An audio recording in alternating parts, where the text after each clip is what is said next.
এই গরমের মধ্যে যেসব বোনেরা বাসায় গেঞ্জি বা টি শার্ট পরেন তাদের উদ্দেশ্যে কিছু কথাগুলো মনোযোগ দিয়ে শুনবেন, ইনশাল্লাহ অনেক কিছু বুঝতে পারবেন। যেসব বোনেরা বাসায় গেঞ্জি বা টি শার্ট পরেন, আপনারা কি জানেন কার কার সামনে গেঞ্জি বা টি শার্ট ব্যবহার করা যাবে? অনেকেই হয়তো বলবে মারামদের সামনে ব্যবহার করা জায়েজ আছে, কিন্তু আপনার ধারণা সম্পূর্ণ ভুল। কারণ যে আপনার বাবা হয়, যে আপনার ভাই লাগে, সেই সম্পর্কের আগেও তাদের আরো একটি সম্পর্ক আছে, তারা হলো পুরুষ। তাদের মধ্যে পুরুষত্ব আছে। আপনি যখন গেঞ্জি বা টি শার্ট পরে তাদের সামনে হাঁটাচলা করবেন, ঘোরাঘুরি করবেন, তখন তাদের মানসিক চিন্তা ভাবনায় পরিবর্তন আসতে পারে। তখন তারা খারাপ রাস্তায় পা দিতে পারে। কারণ মানুষকে সবসময় শয়তান ধোঁকা দিতে থাকে, তাই তারা শয়তানের ফাঁদে পা দিয়ে ফেলতে পারে, অবৈধ কাজে লিপ্ত হতে পারে। আপনার সাথে না করলেও অন্য কাউকে সুযোগ পেলেই ধরে বসতে পারে। হাদিসে বলা আছে কিয়ামতের আগে ভাই তার বোনের সঙ্গে, বাবা তার মেয়ের সঙ্গে, ছেলে তার মায়ের সঙ্গে জিনায় লিপ্ত হবে। আস্তাগফিরুল্লাহ, নাউজুবিল্লাহ।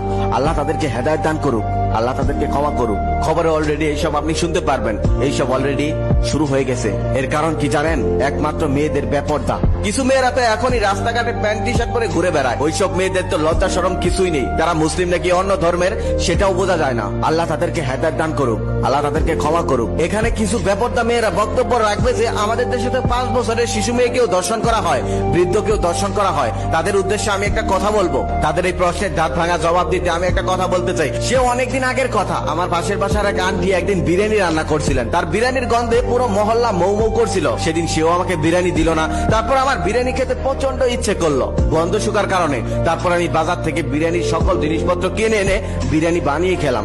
আমি সেদিন কিন্তু বিরিয়ানি খেতাম না, একমাত্র সেই বিরিয়ানির গন্ধ পেলাম, তাই খেতে ইচ্ছে করলো, তাই খেয়েছিলাম। তেঁতুল দেখলে যেমন কিছু মেয়েদের জিভে পানি আসে, জিভ এক হাত হয়ে যায়, ঠিক তেমনই কিছু পুরুষের বেপরদা মেয়েদেরকে দেখলে জিভ এক হাত হয়ে যায়, মুখ করতে মন চায়। লোকালয়ের মধ্যে তখন তাকে হয়তো ধরতে পায় না, তারপর আড়ালে গিয়ে যাকে পায় তাকেই ধরে বসে। সেটা বাচ্চা হোক, সেটা বয়স্ক হোক বা যুবতী, সেটা দেখার তার কোনো যায় আসে না। কারণ তার ভোগ করতে হবে, তার জিভে পানি এসে গেছে। আশা করি ওইসব বেপরদা মেয়েরা এই প্রশ্নের উত্তরটা পেয়ে গেছেন। তাই বোনেরা, এইসব কাজ থেকে আপনারা সাবধানে থাকবেন। আপনি অবশ্যই গেঞ্জি বা টি শার্ট পরতে পারবেন, সেটা আপনার ব্যক্তিগত রুমে কেউ যেন না দেখতে পারে। ইনশাল্লাহ আপনি আপনার স্বামীর সামনেও পড়তে পারবেন, কোনো সমস্যা নেই। তবে আমার মনে হয় এইসব পরা না পরাই উত্তম।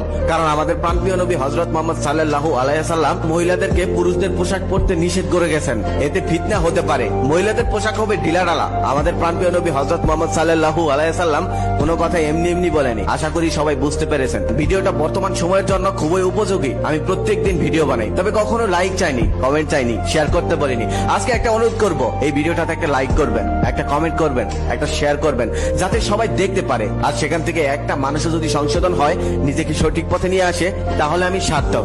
আর আপনারাও সওয়াব পাবেন, কারণ আপনাদের লাইক কমেন্ট শেয়ারে এই ভিডিওটা অন্যের কাছে পৌঁছাবে, সবাই দেখতে পারবে। আসলে গরমটা কোনো সমস্যা না, সমস্যাটা হলো তাদের চরিত্রে।